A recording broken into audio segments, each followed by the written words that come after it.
Play us in, Nutsy. 1 o'clock in all's well.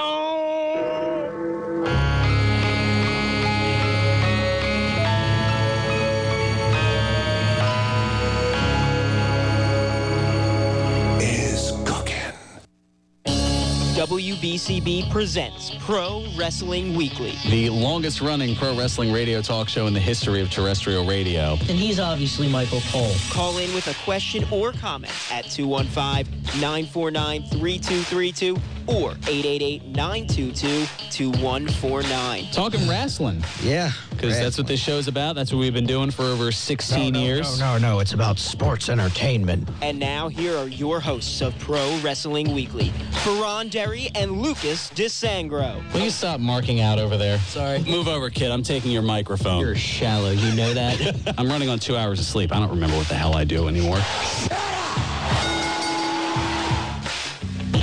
There's the sound of the bell, and we are set to go. This is Pro Wrestling Weekly here on 1490 WBCB and online at WBCB1490.com. A rare switch, having Nutsy play us in as opposed to play us out. Who would have thought that? Fearon alongside Lucas DeSangro. We are live here at the MFPW Arena, 541 Mantua Avenue in Paulsboro, New Jersey, gearing up for a ginormous show tonight, without question, including the main event, a Monsters Ball match, a six-man affair involving Abyss, Punisher Martinez, and Matthew Riddle against Rico De La Vega's Beast Cartel of Nick Camarado, Kyle the Beast, and Falaba. They're already saying there's going to be ladders, chains, tables, barbed wire, and more. It's going to get violent tonight here in Paulsboro. Oh, my. Settle down there. Twitch to Kai. Thank you, Twitch to Kai. Yeah, you can tell the fatigue is hitting early. Yeah. Also, the Heavenly Bodies debut for the MFPW, and it's for the tag titles against Paid in Full. Also, Cody Vance taking on Mikey Webb. Action Ortiz facing Bill Daly. Shaheem Ali challenges LSG, Leon St. Giovanni. Mario Bocara against Anthony Bowens. Also, Major McClendon versus Bobby Wayward. All that here tonight. Yeah, I was going to say that a lot of jam-packed action that goes on here at the MFPW Arena, 541 Mantua Avenue in Paulsboro, New Jersey. That will be going on tonight. The doors open at 6. The action starts at 7. You definitely want to be down here for that. If you haven't gotten your tickets, get down here at the door to get them because the online sales already have ended. Man, a lot to get into after a week absence, a 1 week absence for the You're telling me. for the remote that I did last week. A little favor to the station. I mean, not just the fallout from Extreme Rules, where we actually both didn't do too bad on our predictions starting to go wrong. Still didn't beat the smart kid, but I'm all right. Well, 6-2 isn't too terrible, and 7-1 for myself, and then there was one other smart kid on the Facebook fan page who felt the need to tout that he went 8-0. Good job there, Yale. It's him. It doesn't work with the DDP joke this time, does it? No, not in this particular case. He's one thing I want to say. He's just kind of all proud as a peacock because he just I think finished up at Temple U. So well, yeah, good for him. So things are going good for Yale. Yeah. Good for him.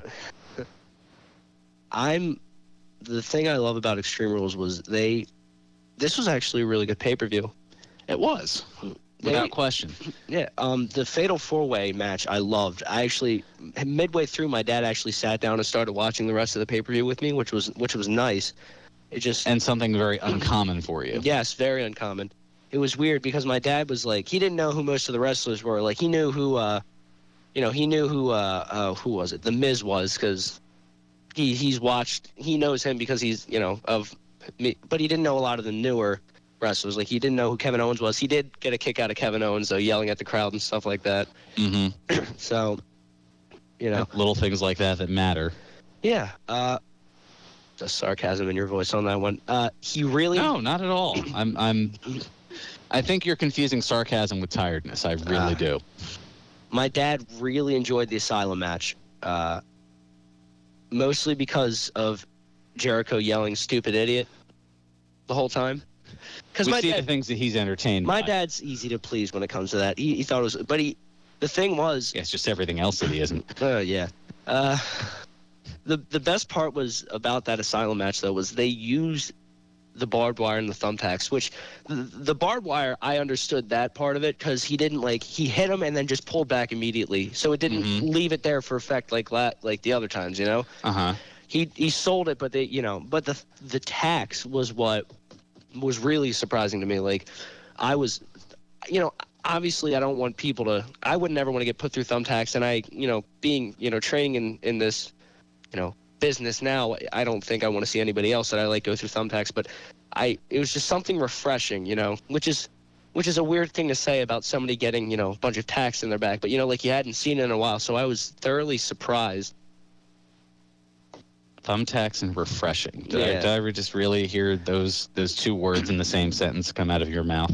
Yeah, it wasn't meant to, it just surprised me. I didn't expect. Sadist. That's not the point. I didn't expect them to use the thumbtacks. Nobody expected them to use the thumbtacks. It was sort of like they were going to pull a Mania with the no holds barred match, but they knew they couldn't do that. They knew they had to redeem themselves for that because they brought up the barbed wire bat. All he did was really just hit him with a kendo stick the entire time, and people thought, all Jericho's not really that good. Those things don't hurt either. Oh yeah, no, they do. All Jericho thought, everybody thought that Ambrose was just going to use the kendo stick out of that, and they pretty much used almost every single, except for Mitch too.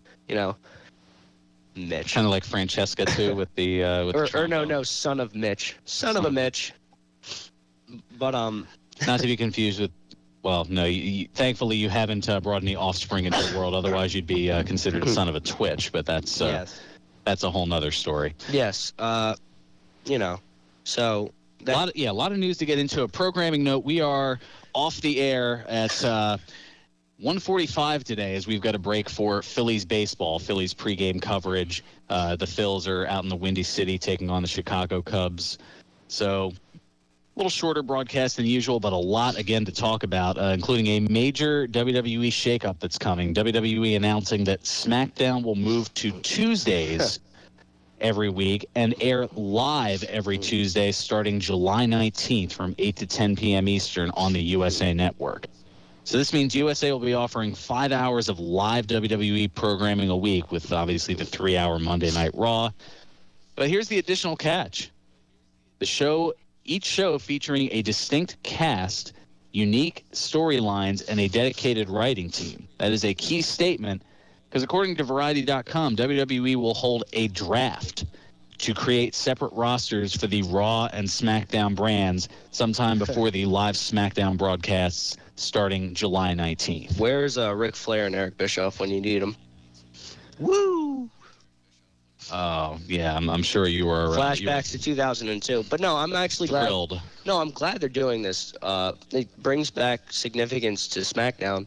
It really does, because for the longest time, SmackDown's ratings were even lower than Raw's because everybody knew it was just the catch-up show. Here's what you missed on Raw. And so now it kind of brings some more significance back to it. You have people who will tune in for that live aspect because they don't necessarily have to go to, or they won't be able to go to the internet for taping spoilers. Yeah, which I don't agree with that much. But it's also the fact of you don't agree with the concept of spoilers, or you don't agree with people going to the internet to look for the spoilers? When it comes to wrestling, just the taped events in general, it's not really an incentive for me to watch, because watching it live is if I see it on it, Ring of Honor is different because people are usually good with the Ring of Honor. Nobody really posts Ring of Honor spoilers, but SmackDown, it comes with the territory. And you just know, it already happened. I know what's going on. Nothing really significant happens on SmackDown. It all happens on Raw, which is sad. And you figure that this is a plan to try to reverse that to get more people to tune in. Yeah. Well, the only thing I'm asking is, what about the champion? The world champion, does he defend on both Raw and SmackDown? Or are they going to split the WWE World Heavyweight Championship back into the two different titles? I can't tell you how many times they've done that. It's insane. I liked the idea of there just being one title, but at the same time, they need to. That's the biggest concern for me. But SmackDown, if you put, first of all, you want to bring significance back to SmackDown, put Cena on SmackDown. Well, he is coming back to Raw 2 days from now. He makes his return. Put Cena on SmackDown. The only other thing that is a question is, are they going to do like split brand pay-per-views too? Are they going to do? Yeah, there are a lot of questions still to be answered with this, and that would certainly be one of them. Because I know they've been trying, or at least talking about trying to reduce the number of pay-per-views. So is this a way to keep the number but give a little bit more significance to them because they are branded? Yeah, like, it gives me a reason to watch SmackDown. If I'm obviously a Dean Ambrose fan. There's no question. Really, that was news to me. I know, right? And it's also like sort of a nostalgia point for me, because when I started watching wrestling, that was when they were still doing like the split Raw and SmackDown, and you would have like, Jeff Hardy had just been to SmackDown, and I wasn't allowed to watch Raw, so it's sort of an exclusiveness to it. It gives exclusivity to it. Yeah. So like, let's say, I'm a Dean Ambrose fan, and I can only watch, I just want to see Dean Ambrose wrestle. I'll watch SmackDown. You'll have, you'll have an incentive to watch. Mm-hmm. Like, oh, Cena's on SmackDown. People are going to watch SmackDown. Seth Rollins is going to be on Raw. I'll watch Raw. Instead of, just saying like... Just kind of one collective melting pot. Yeah. For lack of a better term. Well, if you aren't able to watch Raw on Mondays, there's now an option that doesn't necessarily involve DVR for those of us, including myself, who aren't very DVR savvy. Or if you can't set aside 3 hours to watch Raw, DVR it for another time, Sci-Fi Network has you covered, as they're now airing a 2-hour replay of Raw on Friday nights beginning at 8 p.m. Eastern. So you get kind of the abridged version, for lack of a better term. So they're going to cut out matches that don't make sense? Isn't that what they should be doing with Raw? I don't know what they're doing. I mean, as far as how they're going to present it, like what gets left on the cutting room floor, I guess is the question. That's a good point. And something I guess people tuning in will have to find out. Although I don't know if you want to dedicate 5 hours to comparing and contrasting the live Raw versus the edited rebroadcast 4 days later. Something tells me more people are going to check out the abridged Raw. I don't know. It's kind of hard to say. The one thing I will say is this: before we move on from SmackDown, what about there's obviously one thing in question. TNA airs on Tuesday nights as well. Mm-hmm. So do you think this is their way to either force Impact Wrestling's hand to move to a different day, or possibly to just go for the jugular and kind of put them, not necessarily out of their misery, but just put them out of the competitive market? I honestly think it's the second one. Let's put it this way. Like, I've started watching TNA again, and I enjoy certain parts of it, but it's really turned into the middle hour of Raw. And they've done a lot better than they have in the past, but I don't think they've done enough to, they haven't come back enough to be able to handle Raw in a ratings war, Or even SmackDown, apparently. Yeah, or SmackDown. Like, WWE, they're going for the jugular on this. I have a feeling. Well, time will certainly tell on that. We're going to take care of our first bit of business, a little bit more to get into releases aplenty over the course of the past 8 days or so. We'll let you know who else has been let go. What NFL star is open to the idea of working in a WWE ring? We'll tell you who that is coming up. Also, a WWE superstar seriously considering running for political office.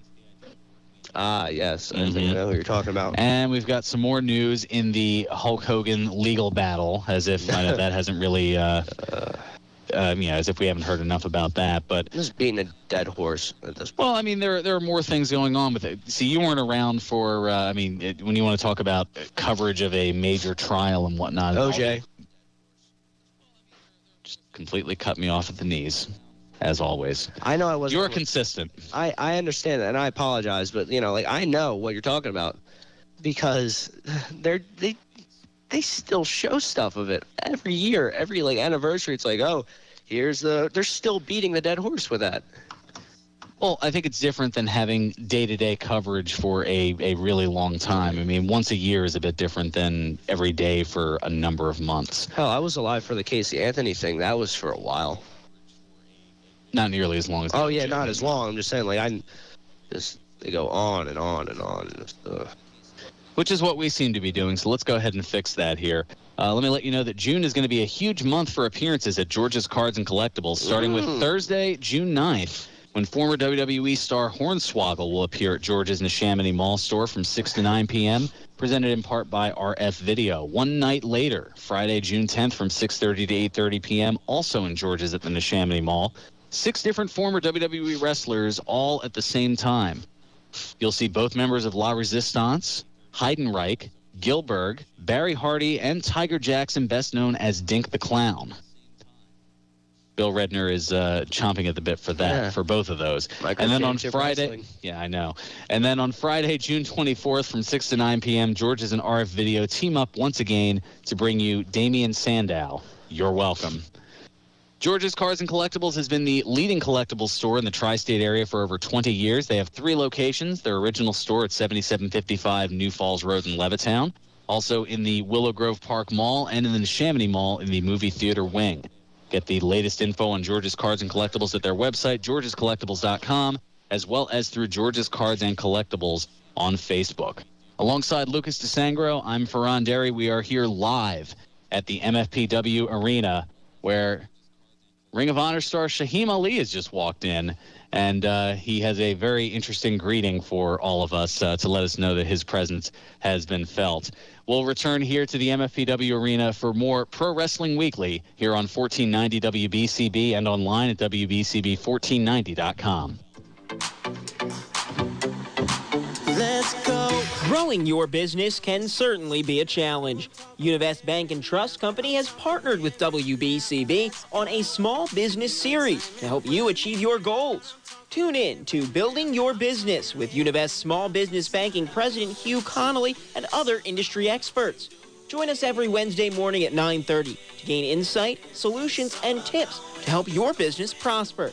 Univest's Building Your Business with Hugh Connolly every Wednesday morning at 9:30, right here on 1490 WBCB. Univest Bank and Trust Company is a member of the FDIC and an equal opportunity lender. Hi, it's Pete from Chicky and Pete's, and nobody does events better than Chicky and Pete's. Birthdays, graduations, high school reunions, work events, you name it, with so many creative options and ideas to make your event one that you will never forget. Now's the time to book your graduation party. Hey, what's a graduation party without crab fries and Chicky and Pete's? Book your graduation party now, and remember, Chickies and Pete's for all your party needs. Click chickiesandpete's.com for locations. And for the class of 2016 from Chickies and Pete's, congratulations. All of your favorite shops are still open while the new Dion Square is under construction. You may have already visited the brand new First National Bank branch in Dion Square. When all the work is done, the new beautiful Dion Square will feature a new Pat Dion Beverages, a new Pennsylvania Fine Wine and Spirits shop, and a brand new CVS Pharmacy. In the meantime, all of the shops are open for business while the new Dion Square takes shape. 518 South Oxford Valley Road in Fairless Hills. Got the Luigi death stare from Fearon, so we might have to... I didn't give you the Luigi death stare. That's not true. You're breaking kayfabe. Breaking kayfabe. Gonna break something else during this commercial. There we go. That's what I like to see. And now, more Pro Wrestling Weekly with your hosts, Fearon Derry and Lucas DeSangro. Are we getting into that controversy again? I know how it feels, and it's not fun. Welcome back to Pro Wrestling Weekly here on 1490 WBCB and online at WBCB1490.com. Fearon Derry and Lucas DeSangro here at the MFPW Arena, gearing up for the huge event tonight, going down, a lot going down to say the least. And coming over to the table now that he's sufficiently greeted us here, Shaheem Ali. I kind of invaded the airwaves. You know? Invading the airwaves a little bit. Now, you've got a huge matchup tonight with LSG. My buddy, my best friend. Yeah, things kind of being shaken up at the last minute. Yeah, that's fine with me, man. We'll go, toe to toe as always. I train with this man here at the Monster Factory. I train with him also at the Ring of Honor dojo. So you two very familiar with each other, to say the least. Very familiar. And every time I'm in the ring with him, he makes me better. So Yeah, I mean, the last time you two, anytime you two are in the ring together, it's certainly a sight to see. And the fans who haven't had the chance to, tonight's definitely a night to come on down to check that and all the other action out here at the MFPW. Oh, of course. MFPW, man. Fantastic. So what's it like, you train here at the Monster Factory, but what's it like, trying to handle the schedule between, the Monster Factory and Ring of Honor's dojo league? Well, luckily, Dan is, he knows me, so he's very lenient and he understands, that on to the next level, and I always come back home, just like the theme song that he had before. Being at Ring of Honor, I'll tell you, it's very eye-opening, and there's so much that I learn and I see, and it sounds creepy, but I'm a people watcher. I like to watch people's mannerisms, how the way they talk, and the things that they do all the time, and especially when it comes to respecting the ring and knowing the star status of people that I'm around all the time on the road. I'm just blessed to have MFPW always have my back, and it's a blessing. It's one thing. It most certainly is, and speechless at half the time. So that's understandable. Well, we don't want to have you speechless here on the radio, but we appreciate you giving us a couple of minutes talking with Shaheem Ali, a longtime star of the MFPW, as well as now in Ring of Honor. And good luck with your match tonight against the Supersonic champion LSG. Thank you very much. All right, greatly appreciated. A lot to get into, as I said, in a very, very short time frame that we're here. We're only here for another 18 minutes or so, but a few things to get into. Releases aplenty, courtesy of WWE. Following his online announcement requesting his release from WWE last Saturday, Cody Rhodes was officially released by WWE this past Sunday, and then taking to Twitter to explain his reasoning for requesting to be future endeavored. He said that he, quote, pleaded with WWE Creative to let him roll the dice and once again be Cody Rhodes. But for all that, both head writers of Raw and SmackDown continued to not return his pitches or emails, and in face-to-face encounters tried to big league him. Little rough there, I know. He also added that this is not a goodbye. There's a whole world of film and television in the stage that he might find he has a knack for, and maybe he suggested already possibly having an offer. And as far as the future is concerned, he's a wrestler, so that's what he will do, wrestle. That's messed up. What, the fact that he wanted to leave, or the parting shots? Parting shots. You're big leaguing Dusty Rhodes' son, who's not he's not disrespectful by any means. He has a lot of respect for the business. His dad taught him well, and well, those comments may possibly come back to bite him, as there have been some rumors circulating, and I wasn't able to get confirmation before making the airwaves today. But based on those comments, that WWE not quite making the split as amicable as it was earlier in the course of the past week, and that they may be invoking their non-compete clause that they have in his contract, meaning that he can't necessarily go and wrestle anywhere until that non-compete clause time period has elapsed. What is that, 90 days? I believe so, but I think it varies from contract to contract. Wasn't it like with Del Rio, wasn't that like you can't perform in the United States? Well, he also had a huge international deal, so I think that's where they kind of, I don't know. I mean, I'm not as privy to all of the contract type things. But moving on quickly here, because, again, lot to do, so little time to do it in. Like husband, like wife, ring announcer Eden Styles, real name Brandy Rhodes, the wife of Cody Rhodes, announced her departure from WWE this past Tuesday, stating that she has decided to accept, quote, a new opportunity outside of WWE. Yeah. And to continue the trifecta, not surprisingly, the party is over for the Rosebuds. WWE granting Adam Rose's request to be released this past Monday. Rose was initially serving a 60-day suspension for his second violation of WWE's wellness policy. Then it was changed to an indefinite suspension following his arrest for a domestic violence incident. So hopefully Rose, now out of the umbrella of WWE, can take the time that he needs to right things with his family situation at home. Yeah, without question.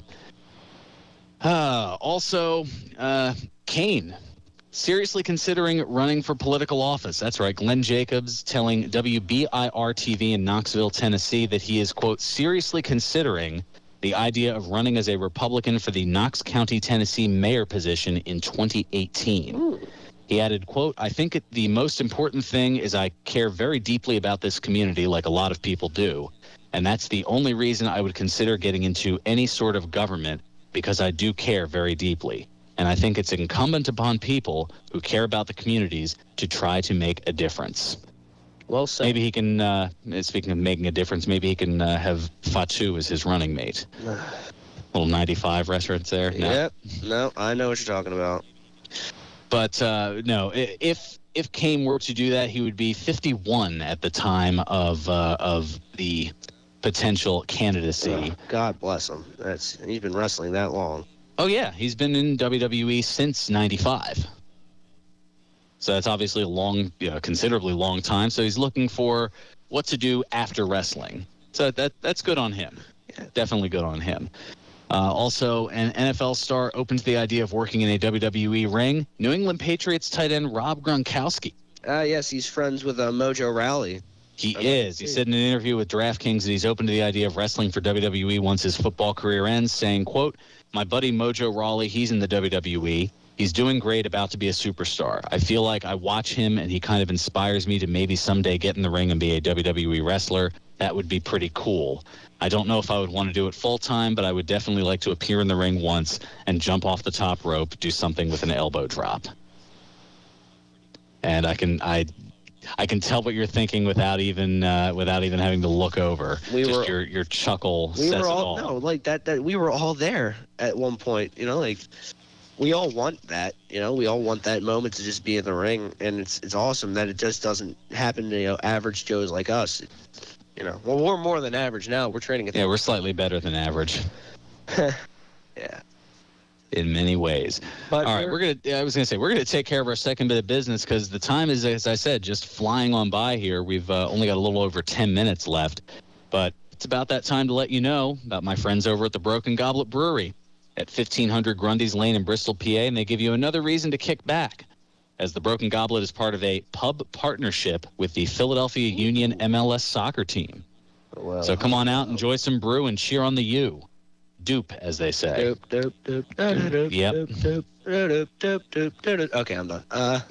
Thank you. Also back on tap is the very popular Under Her Spell Saison, and actually just tapped another day or two ago, Bubba's Teabag is back on tap, including some of their original shirts, which say, I got teabagged at the Broken Goblet. They're wonderful, I know. Plus, check out some of the other new Broken Goblet merchandise. For that shirt, Reese, one of the bartenders there. I don't know. I have a feeling that was Bubba himself who probably came up with that. Would not surprise me. Plus, check out the new Broken Goblet merchandise, including their new super handy sunglasses with bottle opener arms. Plus, stock up tomorrow on your holiday weekend brews, as tomorrow from noon to 5, get a $2 discount on 64-ounce growler fills, good for any of their beers. It's always a good time at the Broken Goblet Brewery, 1500 Grundy's Lane in Bristol, PA. Broken Goblet Brewing, the semi-official brewery of Pro Wrestling Weekly.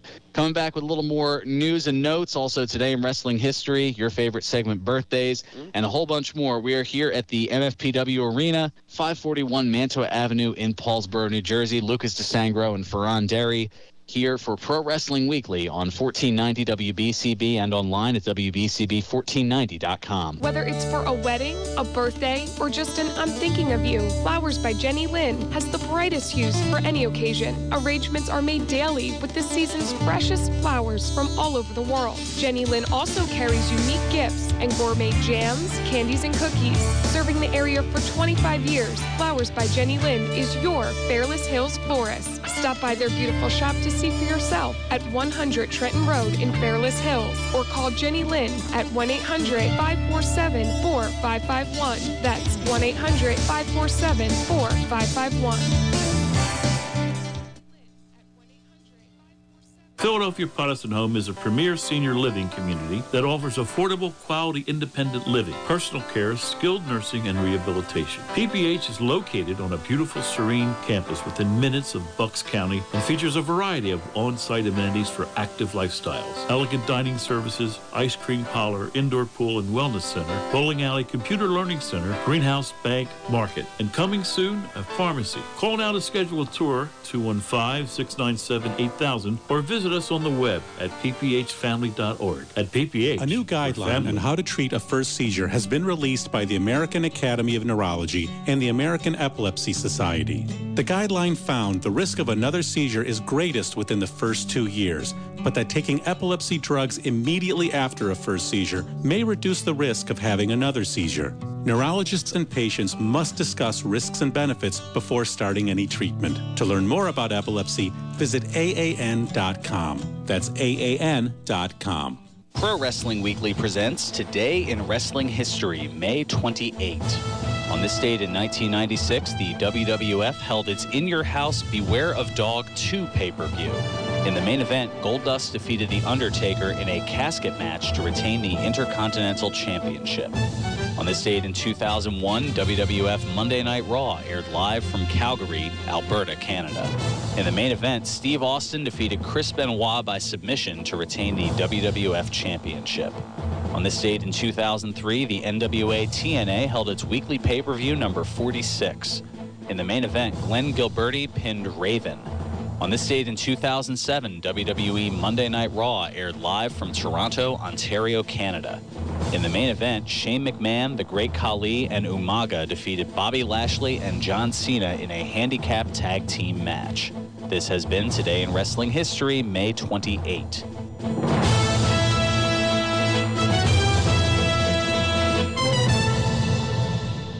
Welcome back to Pro Wrestling Weekly here on 1490 WBCB and online at WBCB1490.com, along with the multifaceted Lucas DeSangro. Well, thank you. I'm Fearon Derry. I'm a true Renaissance man, you know?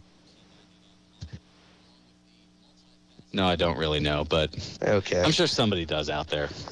Anyway, we are here live at the MFPW Arena, 541 Mantua Avenue in Paulsboro, New Jersey, for getting ready for a huge event that we're just a little over 4 hours away from the doors opening for. You'll see the Heavenly Bodies make their debut for the MFPW, and it's for the tag team titles against Paid in Full.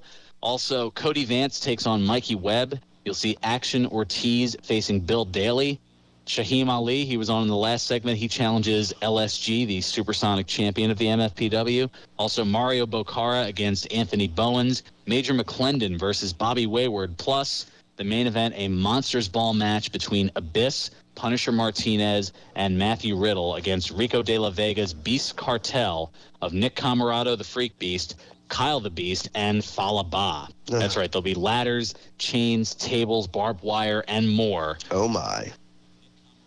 Well, it's usually only 3. That's the thing. That's why there's more. So it's like even more than oh my, and don't give me the Takai thing again. Oh, boy. Even better. I didn't give you the Takai. You certainly didn't. It's a night of huge names and epic matchups tonight at the MFPW, presented by the world-famous Monster Factory. It all goes down at 541 Mantua Avenue in Paulsboro, New Jersey. Check out the MFPW and all things Monster Factory at Facebook, YouTube, Twitter, and Instagram, plus at monsterfactory.org. And you can also check out past matches, bios, bloopers, and more at the mfnetwork.com. Should be a fun event, to say the least. I know I'm looking forward to it. All right. Oh, no, yeah. And, you know, if you get the chance to stop by the merchandise stand. We got pizza, we got pretzels, we also got, you know, T-shirts and stuff like that, and it'll be run by yours truly. Fair enough, yeah. Way to get that in. Thank you. Get my shtick in. Yes, exactly. All right, so more news in the Hogan legal battle. Florida Judge Pamela Campbell denying Gawker Media's request for a new trial in the Hulk Hogan sex video lawsuit. Campbell also declining to reduce the $140 million verdict made in favor of Hogan back in March. Also, this was interesting. Billionaire Peter Thiel, I think it's Thiel, actually. Peter Thiel confirmed to the New York Times that he has financed Hogan's legal expenses in his battle with Gawker. Steele, a co-founder of PayPal, was publicly outed as gay by a Gawker media-owned blog back in 2007. Wow. Steele telling the Times, quote, "It's less about revenge and more about Justice. Specific deterrence." He goes on to say, "I saw Gawker pioneer a unique and incredibly damaging way of getting attention by bullying people even when there was no connection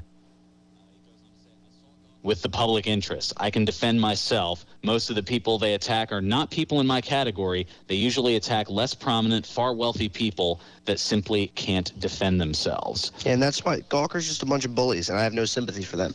Granted, I don't have a lot of sympathy for Hogan either, but, they needed to be stopped.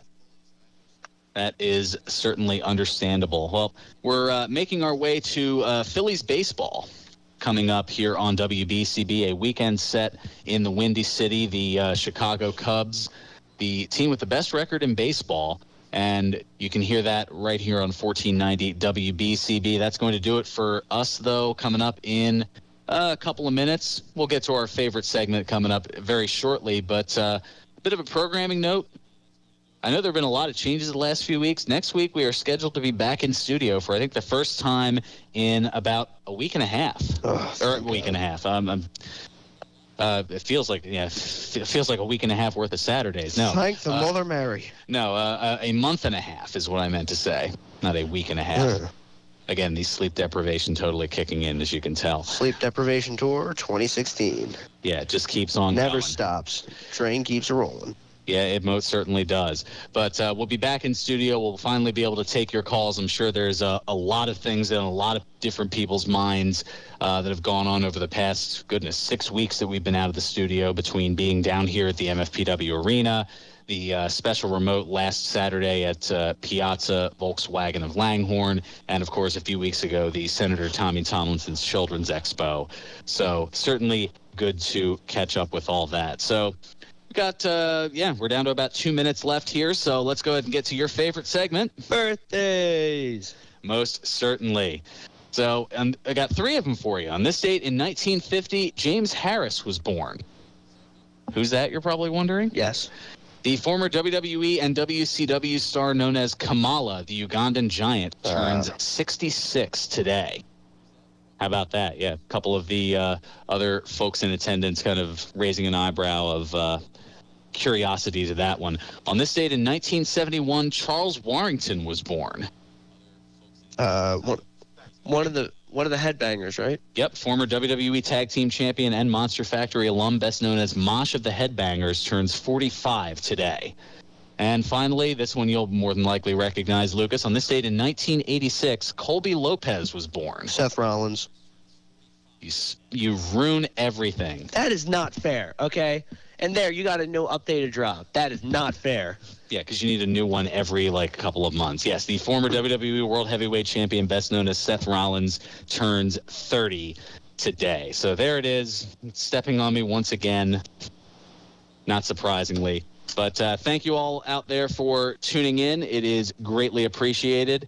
We'll go over in more detail next week the Money in the Bank lineup. So far, a couple of matches, the Money in the Bank ladder match and the WWE World Heavyweight Championship between champion Roman Reigns and the aforementioned birthday boy Seth Rollins. We'll get more into whatever else is going on and whatever else is added as things develop as we make our way toward June 19th in a couple of weeks. Actually, 3 weeks, if my math is right. But for now, we're going to take you to Phillies baseball. You are listening to 1490 WBCB, Levittown, Fairless Hills, Trenton. Thank you so much for tuning in to Pro Wrestling Weekly. We'll be back in studio next week here on 1490